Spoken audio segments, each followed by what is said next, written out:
Welcome to Build Your Maverick Business, the podcast for underdog, outlier, and renegade entrepreneurs. Brought to you by Strange Creative Studio. If you dream of going off on your own and launching your rebel empire, but don't know where to start, you're in the right place.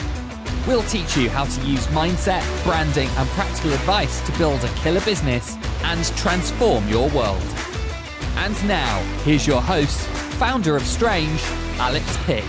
Hello, my darlings. How are we all? I hope you're well. I hope you've had a lovely couple of weeks. I say a couple of weeks because I know that you feel that I've spoken to you in the last week. I feel like I haven't spoken to you in ages because I bulk recorded a load of episodes before I fucked off on holiday for 2 weeks. Week 2, which I've just come back from, producer Joe, who's also my boyfriend, he turned 30 on Sunday. I know, right? Bagged myself a younger man. And we went to the Edinburgh Fringe, which was a surprise. I booked him a little surprise trip and we had a lovely time. We saw so many amazing acts. And I also threw him a surprise party on Saturday. Blindfolded him, put him in a cab. He had no idea what the fuck was going on. The cab driver was loving it. He was pissing himself. Shout out to Ali. I doubt very much that he's listening to this podcast. But what a sweetheart. He got a tip. So I haven't been able to talk about any of that stuff because Joe obviously edits the podcast. So couldn't tell you about that. Couldn't tell you how fucking stressed I've been trying to keep things a secret. He's very much the logistical one in the relationship. So I've not had him to fall back on to make sure that we had the right tickets and everything for where we were going. So I'm very proud of myself for getting through that. And from the sounds of it, he had a lovely, lovely time. So happy birthday, Joe, for Sunday. But anyway, so that was last week. The week before, I mentioned that we were going to be at this festival at Rebellion Festival. And it was absolutely phenomenal. So regular listeners of this podcast will know that I always talk about this kind of same thing that happens whenever I go to an event like Rebellion Festival. This is a proper punk festival, right? These are like the Maxes of the world, but like one kind of generation before. They are like the veteran Maxes. They need a different name, I think. I might just give them like a whole new persona because I felt so kind of at home around these people. I felt like I'm in the right place, like this is the right kind of music, these are my kind of people, this is my thing, this is where I feel the most comfortable and the most at home. And as always, my darlings, I don't just come on here to tell you about my personal life, this does actually lead very nicely into what I want to talk about with you this week, which is brand archetypes. Now, if this is not the first episode of Build Your Maverick Business that you've listened to, then you will have heard me talk about our Not Just a Pretty Logo program. If this is the first episode that you've listened to, then let me fill you in. We have an evergreen course called Not Just a Pretty Logo, which is all about the theory, the work that you need to do to hack your brand and create the most powerful brand possible before you even start fucking thinking about your logo, hence the title.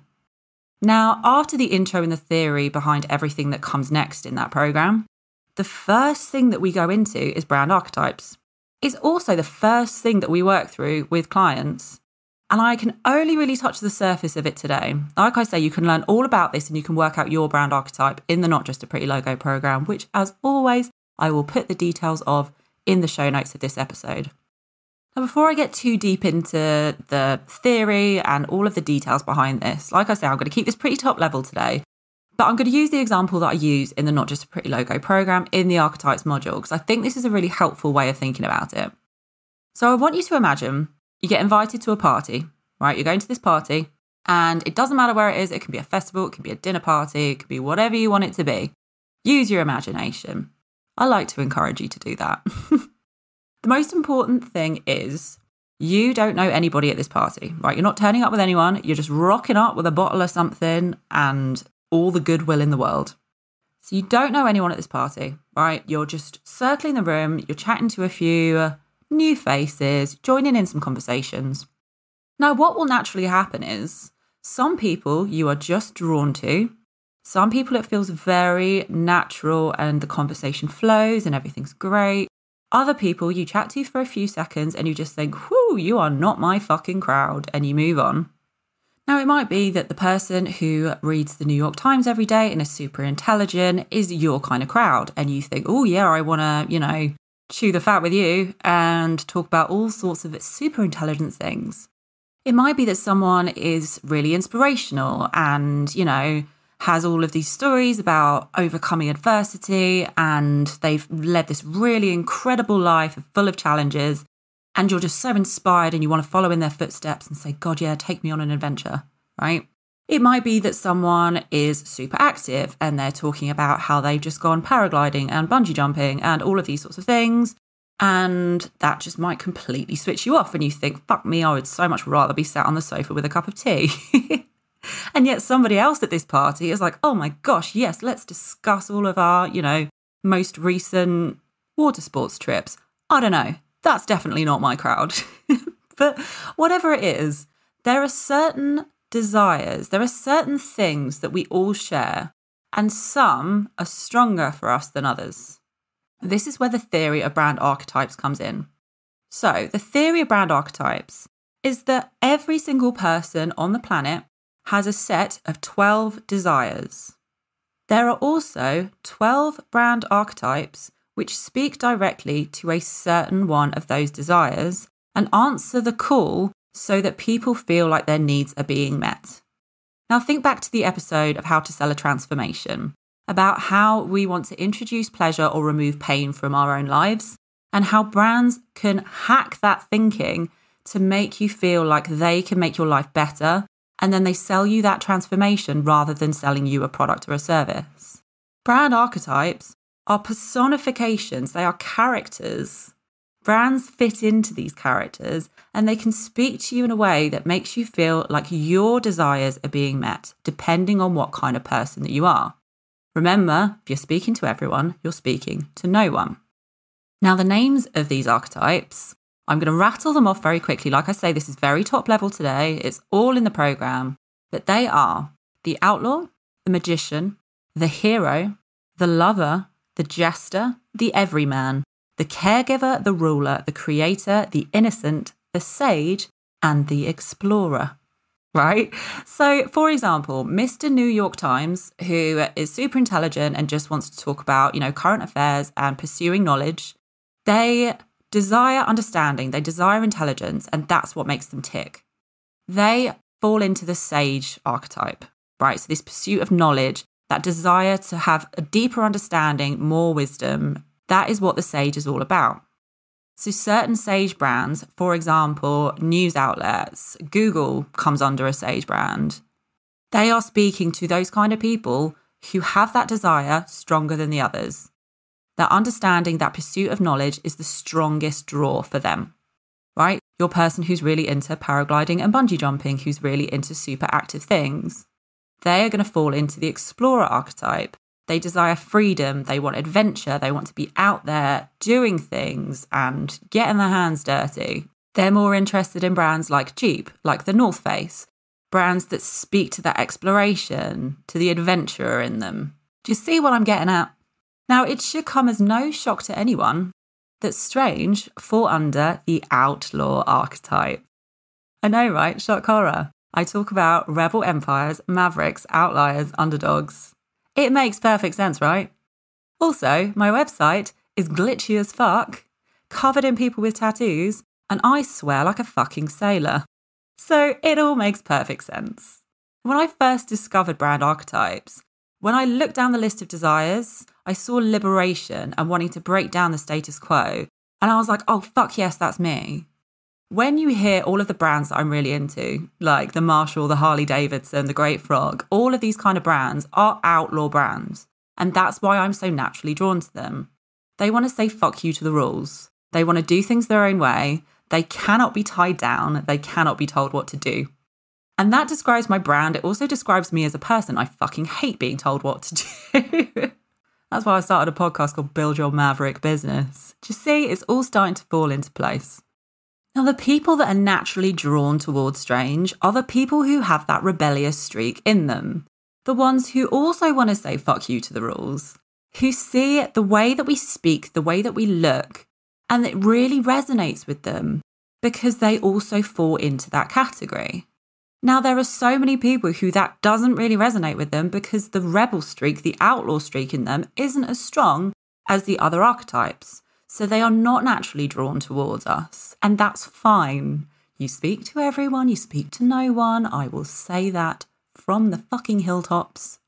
Now, I was having a really interesting discussion a couple of weeks ago with a fellow brand strategist who also works with archetypes. She loves this system as much as I do. And one thing that we realised is that neither of us have ever had a client who falls under the ruler category, that no one has ever been a ruler archetype that has become one of our clients. And actually, if you think back to last week when I'm talking about this guy who I ended up having to say, I'm not the right person for you, he was absolutely a ruler archetype. He was very demanding. He wanted control of the situation. He wanted to take the reins. Whereas I like to work with clients that feel like a good match and a collaboration, like we're breaking down the rules together. And so I repel those ruler archetypes because it just doesn't fit in with what I want to do. Do you see?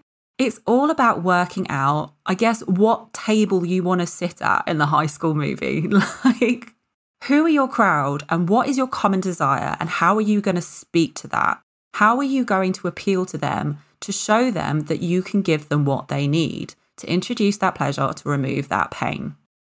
Working out your archetype is so fucking helpful. Like, this is such an amazing and easy brand hack because then it helps you to work out what's your tone of voice, right? So it's absolutely fine and spot on for me to swear as much as I do, for me to use this like quite provocative language and be quite rough and ready, you know, because it's speaking to that rebellion. It's speaking to the outlaw side of people.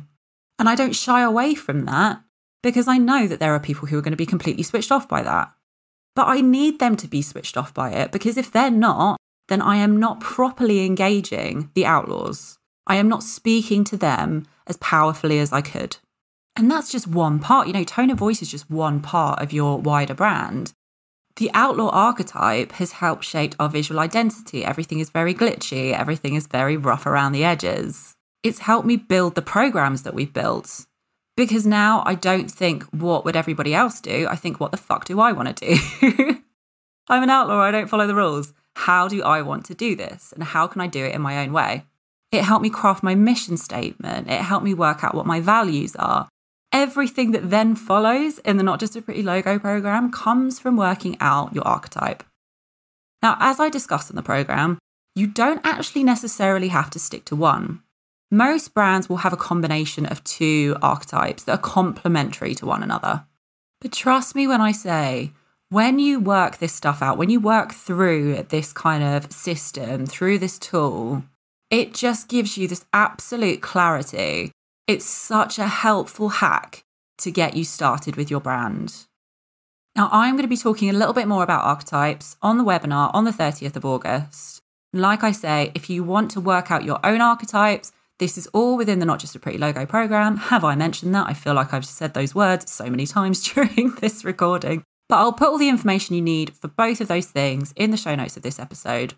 We also work through your archetypes in our brand ignition sessions, which, if I haven't told you about these before, these are one-on-one sessions, and we ask some bizarre questions that help us craft not just your archetype, but loads of other things that make up your extraordinary brand. And you also get a couple of visual mood boards out of it, so you can see how your design can start to come together. So if any of that sounds interesting to you, I am going to put a load of links in the show notes of this episode. As always, if you have any questions, if you want to just get in touch, you know where I am. I'll also put the email in there. All right, my darlings, that's everything from me this week. I will catch you here next time. Got an idea for a Maverick business of your own? Learn how to build a powerful brand that will get people obsessed with our online program, Not Just a Pretty Logo. You'll learn a simple step-by-step framework that will kickstart your killer brand and help you find your raving fan base. Find out more today at strangecreativestudio.com.